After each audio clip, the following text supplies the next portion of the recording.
Chapter 15. Frowning at the bright light peering through the window, Ungom reluctantly woke himself from bed. These brats. The rules of Mount Hua were strict. In the past, when the students would share their teacher's residence, the disciple was bound to rise earlier and wake up their teacher, then prepare breakfast for him. Although the times had changed, and such doctrines had fallen from standards, nonetheless, it was customary for a disciple to come, wake them, and greet them. But today, no one came. These kids. Let them go for a while and they turn lazy. Ungom frowned as he got up. If any of the disciples were awake, they should have come to wake him up. That means that all the kids inside the White Plum Blossom dorms were still asleep. No, just because they didn't come to wake him up doesn't mean that they must be sleeping. Come to think of it.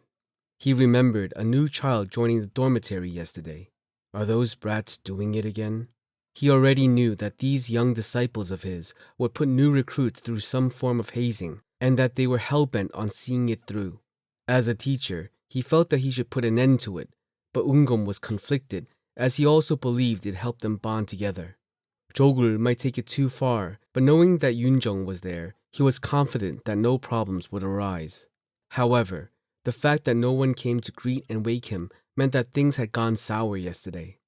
Ungom furrowed his brows as he quickly changed his clothes. Putting on his robe and sword at the waist, he went out. Let me first go give them a good scolding. Determined, he took long strides toward the White Plum Blossom boarding house.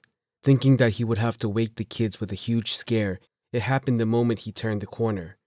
Yup! Huh?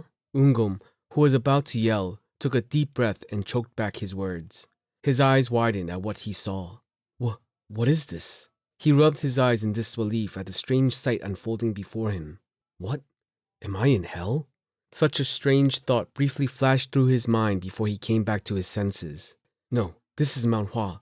The scene unfolding in front of him was happening in Mount Hua, but he couldn't understand why this was happening.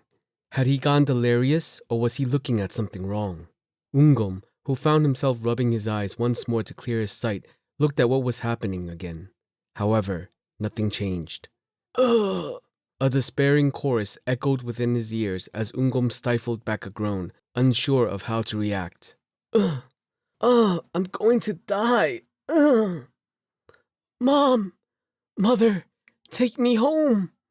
Ungom stared blankly at the kids who were moaning pitifully. Were these the same young disciples he knew? Although their ignorance would sometimes cause anger, and their wickedness would lead to disappointment, the children he knew were still innocent kids. He always felt warmth from them, but from the kids right now in front of him, there were no warmth of life. Who are these ragged kids? Were these the kids he knew? No matter what he thought, these kids looked like worn beggars. Ungom peered around. Gwa! I am done. I'm really going to die. Ungom looked at the faces of the kids who were sprawled across the area. Are these my disciples? A little rough. No, their condition was horrible. But those lying around in a beggar-like state were indeed his disciples. What have they done? Why were the kids who were so soft yesterday in such a dire condition? Wooden swords and strange pouches lay scattered around the ragged children. Ungom knew what he had to do. There was a limit to what his mind could guess, and what's more, there were more than 100 mouths here that could answer his question. What the hell happened here? As soon as he asked, the kids, who were lying on the floor groaning, looked at him. The eyes of the half-dead disciples came back to life. Sasuk! Lord Sasuk! Oh, heavenly Lord! They were all speaking strangely, but it was clear that these kids were welcoming him warmly. They were even shedding tears. It was unusual for him, whose mission was keeping the youth controlled, to see them greet him with such enthusiasm. No, it wasn't uncommon, but this was the first time it seemed so genuine and heartfelt. Sasuk! Why are you here so late? Why?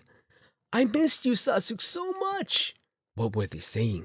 Strangely, every corner of his heart was proud looking at these kids who were always ignorant, welcoming him so fiercely. An unknown emotion flooded in, but Ungom soon shook his head and collected his thoughts. No, it wasn't the time for him to be impressed like this. Upon examining the youth before him, it seemed like they had fought some fierce battle. They were battered in dirt and sweat. Ungom's heart ached as he saw their pitifully trembling limbs and desired the truth of the situation. just what happened here. The children, who looked like they were about to cry, hesitated and didn't say anything when the question came, but just glanced to the back. Are they concerned about speaking up? Ungom's gaze followed their line of sight. There was another kid who was working hard. Jogul? No, the other one. Other. From Jogul, he looked even further back. He is... Ungom's eyes seemed to widen beyond their limits at what he saw. The new kid? What was his name? Chung Myeong? What is he doing? Ungom tilted his head. Chung Myeong was doing something bizarre. He had a wooden rod on his shoulder with several large pouches hanging from each side. What is in those pouches? Those are dirt bags. Why dirt bags? He asked despite knowing why. Weights. Among the unrivaled ancestors, there were people who would do this. Ungom, who was watching, could tell that the kid's body was getting stronger. Despite trembling as if he would collapse at any moment, he stands up, shaking until he regains balance and squats again. Beads of sweat poured down his chin. His whole body was drenched in sweat. Will he die like this? Ungom worried about his condition as he watched the child's face, which turned a blazing red with veins popping, and his expression twisted like a devil freshly escaped from hell. There was no word more fitting than difficult to describe this kid Chung Myeong, as he groaned and continued to work out despite the apparent pressure he felt. You'll die like that, you brat.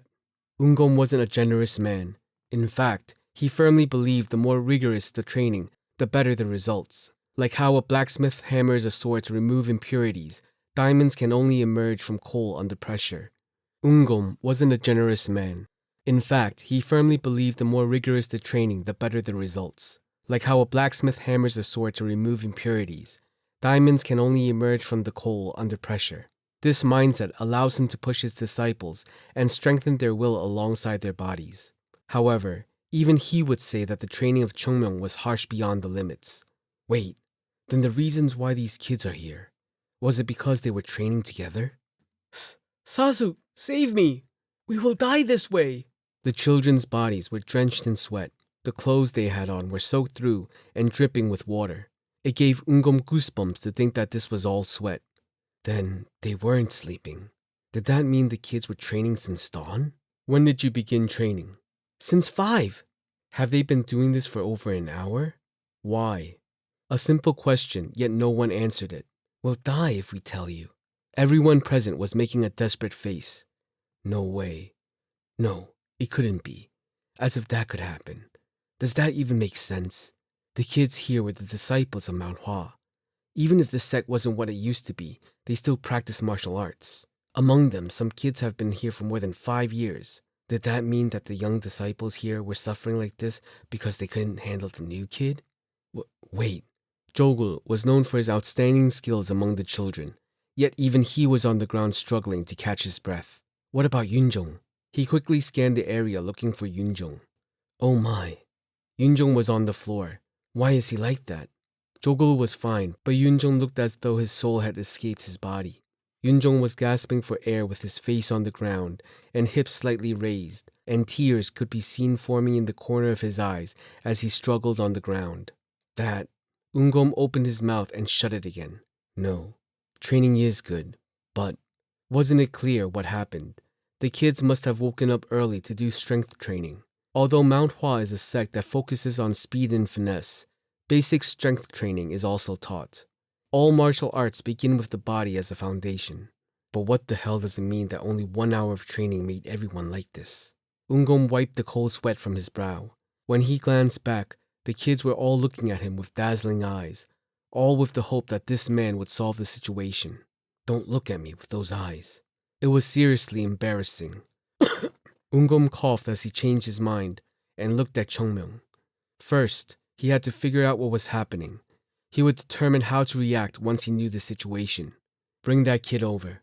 At that moment, Ungom had firmly imprinted the name Chung Myeong into his mind. Ungom had no idea that this would be the most important name he would learn in this life.